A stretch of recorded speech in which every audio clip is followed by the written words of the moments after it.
Perfect, and here we are. Let's take another deep breath. Welcoming in our YouTube familia. Thank you all for joining us today or whenever you're watching this video. So as for those of you watching, you'll see the title of this is Healing Family Karma. And for those of us joining us today, you might be hearing that for the first time. But that is what we're going to be going into today. What does karma mean, at least in our tradition? And what does it mean to heal these generational wounds, these generational patterns, etc., etc.? And I think it's something that we can all definitely relate to, because who's noticed a pattern in your life? Either that you've picked up from your family or maybe one that you've created for yourself. And so that'll be really delicious to go into today, especially because karma is a word that's thrown around so much. And you might resonate with our definition of it. So let's take one more deep breath. And here we are. Thank you, thank you, thank you. So the way that we define karma is it's very much linked to our neurology. And so it's our repeated conscious or subconscious patterns of wounding, of our core wounds, of our unresolved pain. And they often manifest in our sympathetic nervous system, which you might know as the fight or flight response. So anytime you're reacting to something, rather than consciously and mindfully responding, what's happening is that you are triggering some type of unconscious or rather subconscious pattern within yourself that you often picked up somewhere in your life, if that makes sense. And what's really fascinating is that, especially when we're young and we're surrounded by obviously people in our lives, it could be our primary caregivers, or maybe it's our teachers at school or our peers, but normally it's the people that we spend the most time with and are the ones that we've developed the deepest attachments and the bonds to that we pick up. But what happens is that our neurology is slowly being conditioned by what we're observing and what we're absorbing.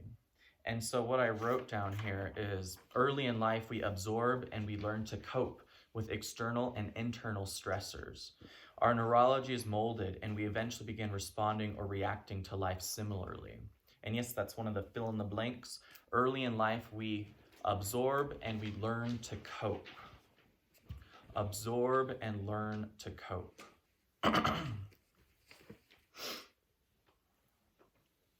And what I love about that, I mean, it's bittersweet, but it is fascinating in that, here's an example.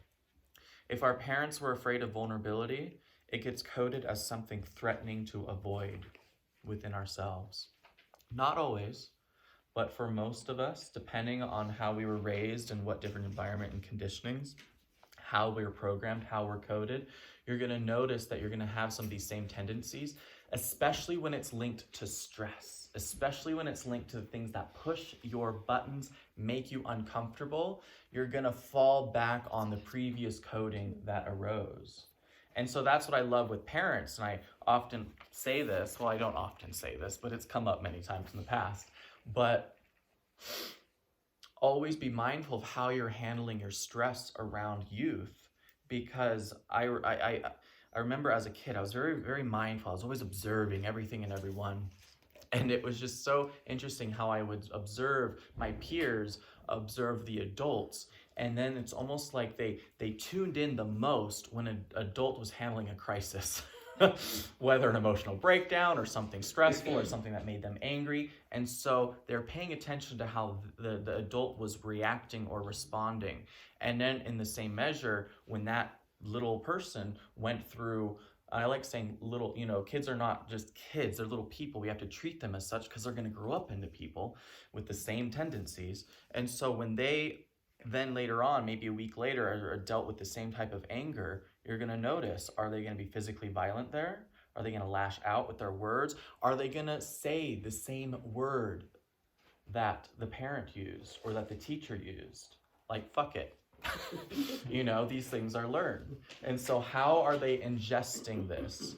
How, and then all of us in this room, you may have noticed that there are certain patterns within you that when you get stressed out or when you entered into a relationship, you're like, oh my gosh, my mother's coming out right now. Or, oh my gosh, my father's coming out right now.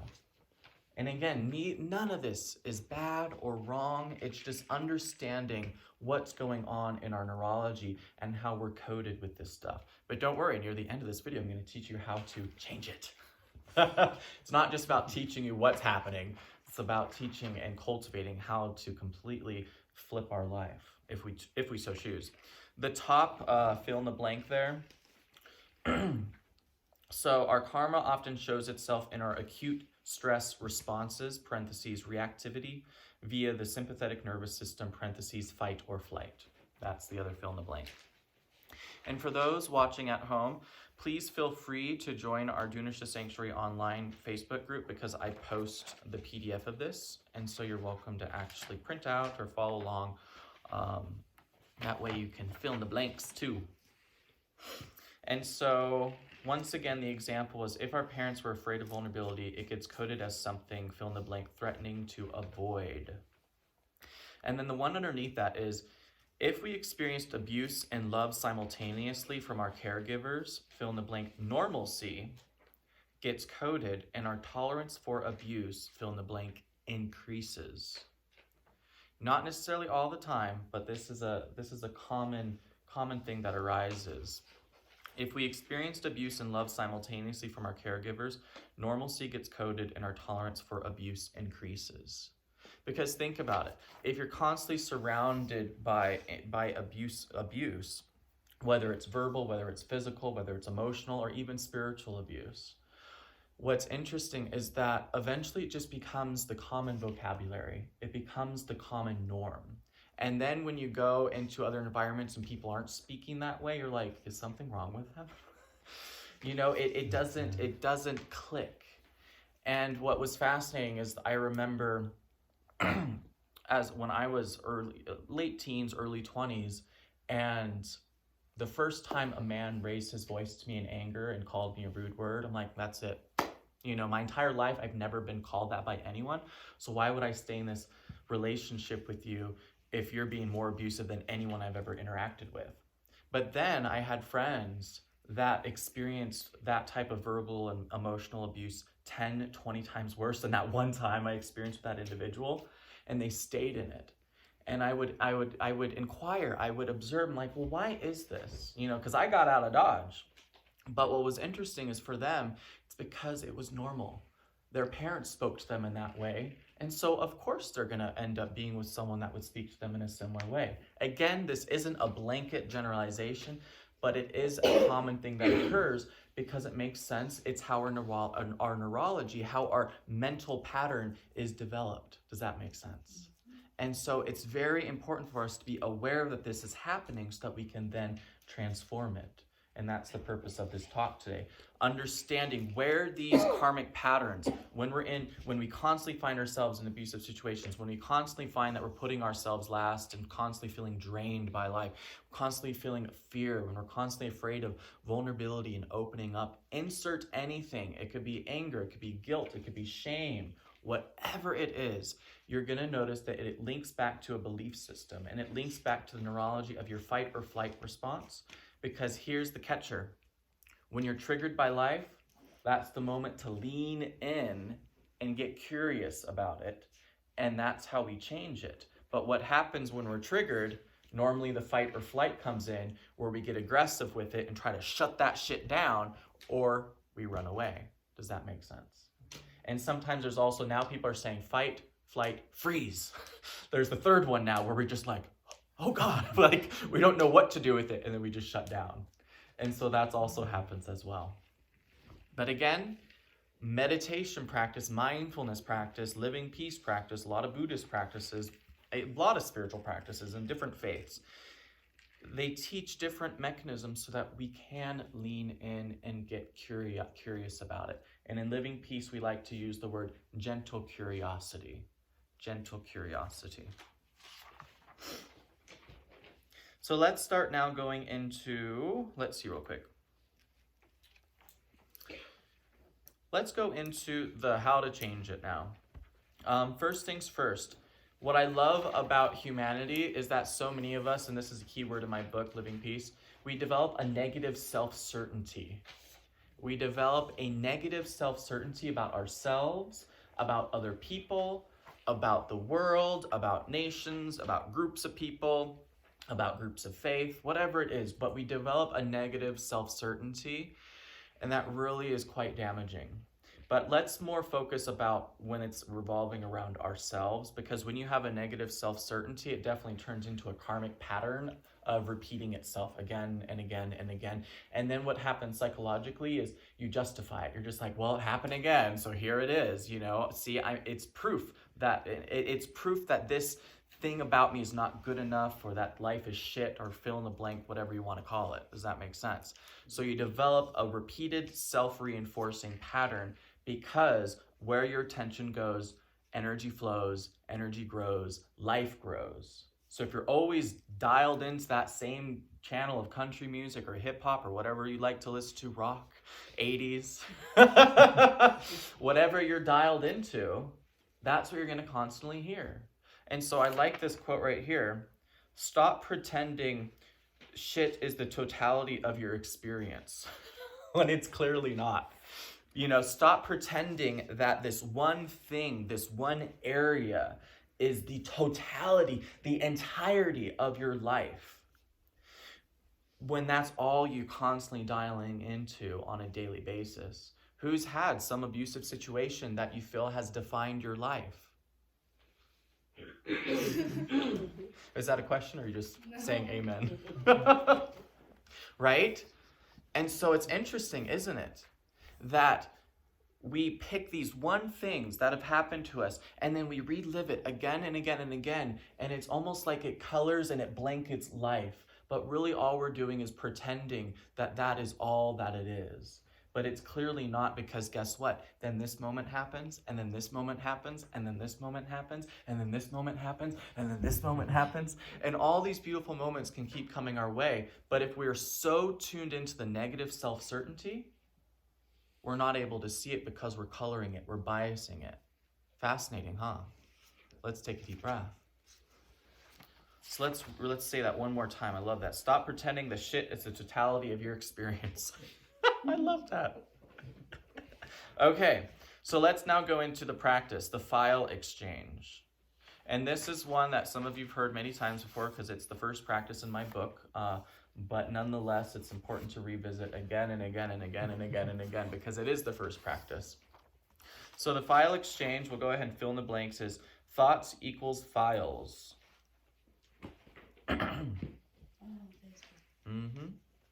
Thoughts equals files, and then beliefs equals filing cabinets.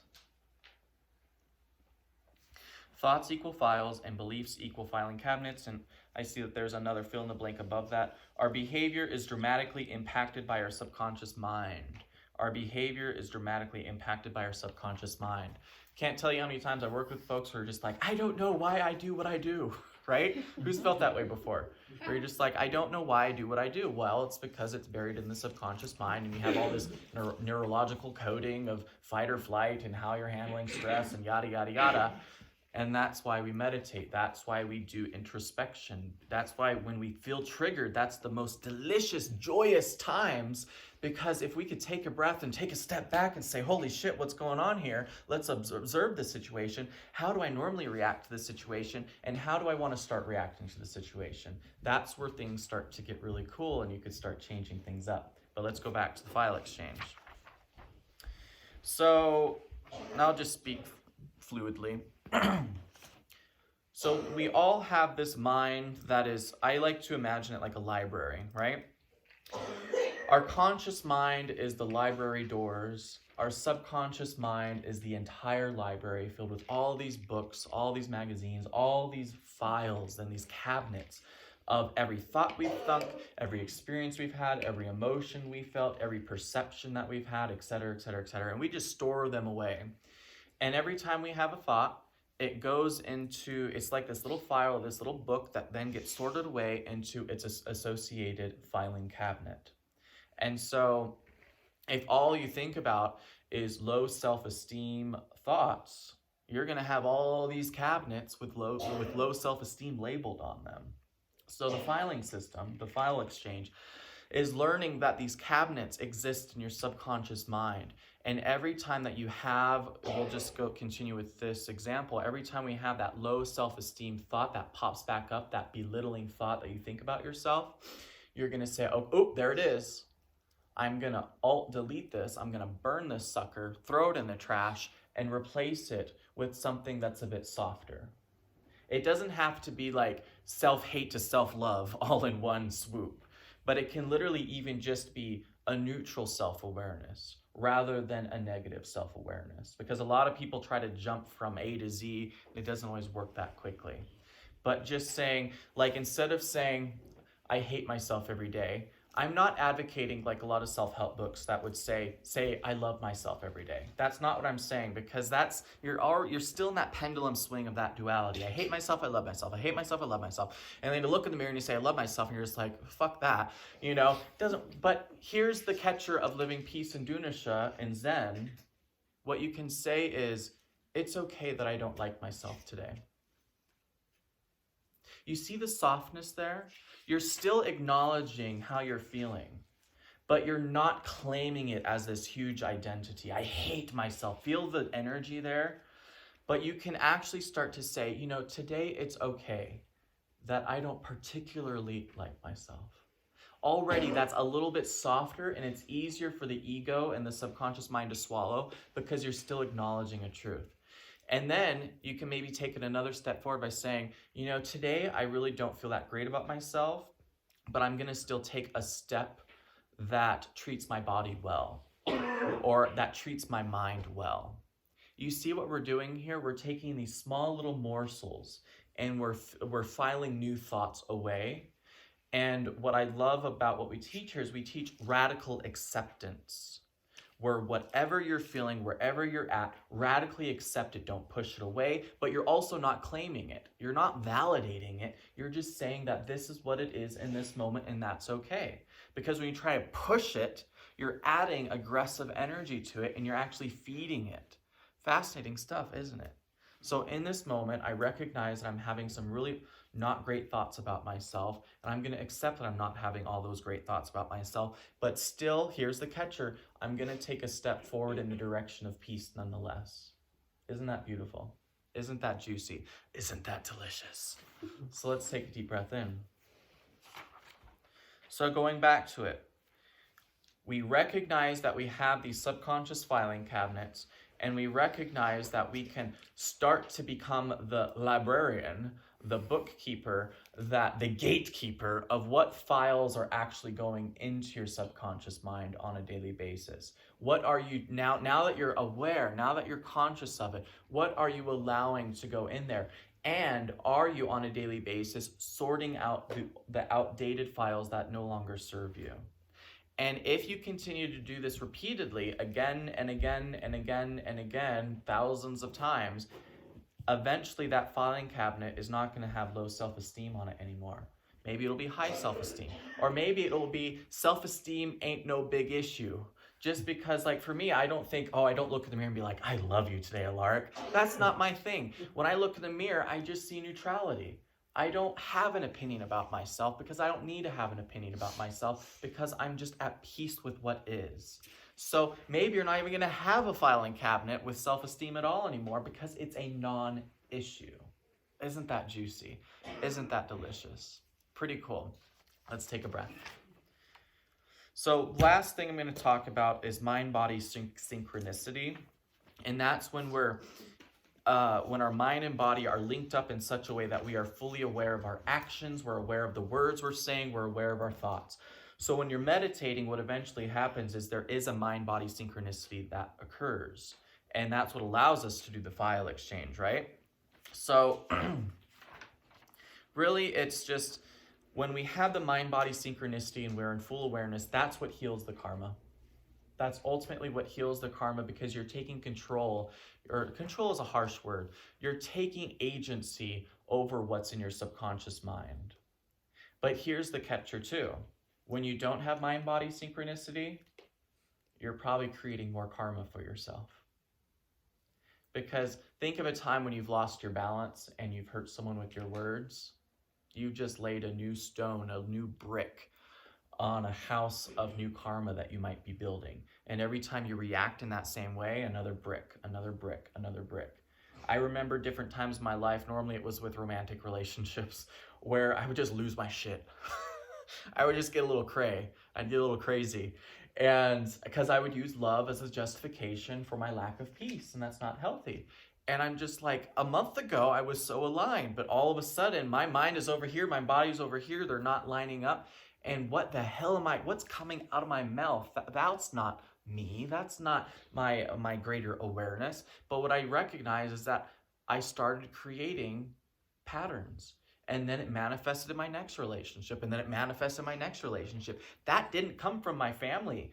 That came from me as an adult being out of alignment. And so that's what's fascinating. And then if I had kids, it would have passed, I would have created a new lineage of karma to pass on. And so fortunately, I was able to recognize it with these teachings and start to heal that karma. So again, karma, we really do not teach this whole supernatural karma where it's carried over from one life to the next life to the next life. That's not our bag. We're really worried about what's happening right here, right now.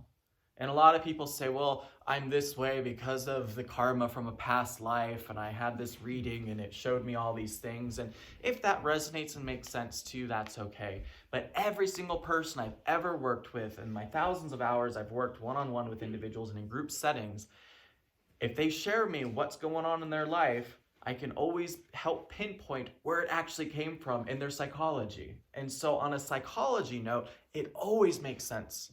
It always makes sense, and you can come back to it. Always, I'm going to, again, refer it back to me. I never want to make a generalization for everyone's experience, but for me, out of the countless individuals I've worked with, I've always been able to find the link. And I'm sharing this last tidbit because it is dangerous when we get into the whole supernatural realm, because when you're linking it to a past life thing, it almost gives away some of your power to change it in the now. It's a little bit harder to take full agency over it. And so that's why we really want to make sure that we're bringing all that energy right here, right now in this moment, and saying, I can and I will heal this if I so choose. I can. Let's write that. I like that. I can and I will heal this, comma, if I so choose. I can and I will heal this if I so choose. Underline if I so choose, because it is in our capabilities. And that's what Dunisha is all about. It's not about the past supernatural. It's not about the future lives. It's about this life and creating sanctuary on this planet for all of us. And we genuinely, truly believe that it is possible. And that's why we embody it every single day to the best of our ability. But we don't beat ourselves up if we don't, because then that leads to other things. So let's take one more deep breath. I'll see if there's any more quotes I have to share real quick. I think I covered everything. There's so much more I'd like to go into, but we're already past our 20-minute mark. So let's go ahead and take a deep breath. Maybe we'll carry over this juicy conversation to next week's sermon with other topics I've not covered, such as mental hoarding or I don't know. There's a lot of fun stuff. We'll see what happens. But there's some subconscious things I still want to explore. So stay tuned. So deep breath.